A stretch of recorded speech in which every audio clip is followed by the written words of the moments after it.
কলিজা চিরে যায় রে, কি করলাম জীবনে নবীর জন্য, কিছুই করতে পারিনি রে। নবী তায়েফের জমিনে বন্ধু কত কষ্ট করলো, উহুদের জমিনে কত কষ্ট করলো। সাহাবীরা ধন্য হয়ে গেছে রে আমার প্রাণের নবীকে দেখে। ও বন্ধু, নবীকে না হলো জীবনে দেখার সৌভাগ্য, না পারলাম নবীর কথাগুলো বন্ধু মেনে চলতে। মালিক বিন সিনান একটা ডাক দিয়ে বলল, গো নবী, একটা ফোঁটা রক্ত আমি উহুদের জমিনে পড়তে দিব না, যতক্ষণ পর্যন্ত রক্ত বের হবে আমি আপনার রক্ত মুবারক ভক্ষণ করতে থাকবো। এই বলে বন্ধু রক্ত মুবারক চুষতে শুরু করলেন।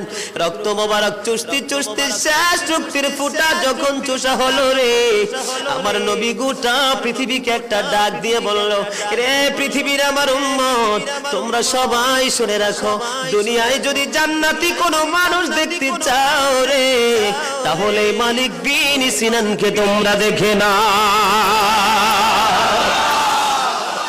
রাসূল বলেছেন সর্বপ্রথম আল্লাহ রাব্বুল